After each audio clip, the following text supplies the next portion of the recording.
and welcome to your first guided reading lesson of this week. We only have 3 chapters left of Erik the Viking, so we will be finishing it this week and starting a new book next week. So today we're going to be starting reading from page 169, and the chapter is called The Last Trick.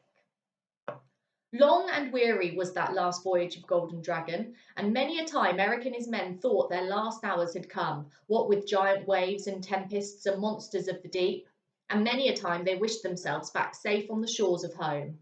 But one morning, as dawn was breaking, they heard the lookout cry, "Land ahead!" And they all crowded to the prow of Golden Dragon and peered into the sea breeze. And there, sure enough, was a land of snow-capped mountains on the horizon. "We are home!" cried Erik, and his men cheered and they threw their helmets into the air.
"Die," murmured Erik. "Let us pray for some miracle."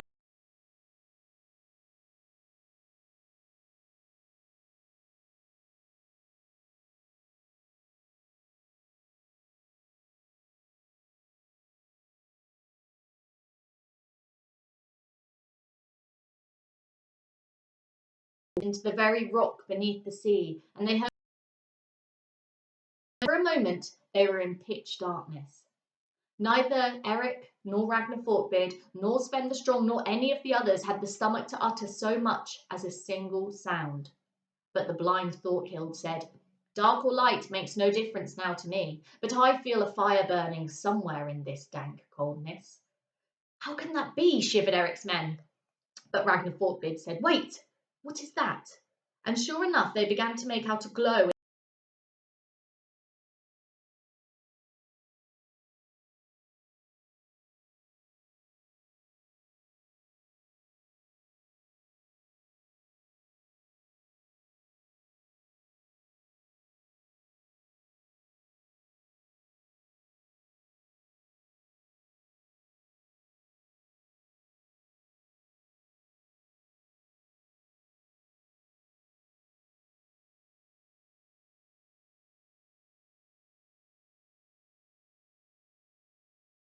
flickering torches lit up the darkness beneath the seabed, and they saw they were in a great chamber cut out of black rock, and there was a banqueting table and chairs all made of the same material. And at the far end of the chamber was a black throne, over which hung a canopy of black, and on the throne slouched a being, black from head to toe, with 2 beady yellow eyes glaring at them. And you can see in the picture there, it looks a bit scary. "Who or what is this?" whispered Erik's men one to the other. "Where are we?" The black creature on the throne put out a black claw and beckoned to Erik. Erik stepped forward, a burning torch in one hand, the other hand upon his sword. "Who are you?" he said, But the slippery black beam did not reply, only its yellow eyes blinked once, and Erik felt strangely fearful in the pit of his stomach. "What do you want with me?" he asked, but the black creature merely trickled to its feet like quicksilver poured into a phial, and once again beckoned to Erik. Then it turned and slid towards a door in the black chamber, and Erik followed, with one fearful glance back at his companions, who stood there beneath their torches and candles, as if frozen to the spot. As Erik stepped through the door, he felt a gust of wind on his face, and it felt like the wind that blows the moon through the sky at night, an old wind, cold as the grave, and Erik shuddered. He found himself in a great high hall hung around with strange pictures, grim scenes of evil and destruction, and at the far end of the hall was a figure in a black cloak sitting at a game of chess. And remember, he did promise someone he would play chess with them. "Don't go," whispered a voice at his elbow, and Erik turned to find Ragnar Forkbeard gazing earnestly into his eyes. "You cannot win against such an opponent." "I must go," replied Erik. "I accepted the challenge, and now I must play one game of chess with death." And at these words the black creature seemed to dissolve and pour itself like black treacle from a jar into a long streak that froze into a shining black walkway that ran the length of the great hall.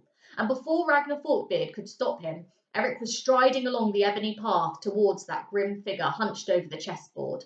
"I have come," said Erik. "Here I am to play with you when you will, Death." And Erik stood there in the silence of the great hall under the seabed and waited as the figure rose and slowly turned to face him. The moment it did so, Erik turned pale and his knees trembled. His head spun and he felt a wind again upon his face, only this time it felt like the wind that blew on his face when he was a child, watching the great ships leave the harbour at Drangar in Hornstrands. And his mother was waving goodbye with tears in her eyes, for although the face that turned upon him was thin and hollow as a skull, it was not death. "Can it really be you, Erik?" said a cracked voice. And all Erik could say was, "Yes, father." So it's not death down there, it's his dad. Very good twist there. So tomorrow we'll read the next chapter, which is called Blue Blade, and I can't wait to find out a bit more about Erik's dad and why he's under the bottom of the ocean. Okay, I'll see you tomorrow. Bye-bye.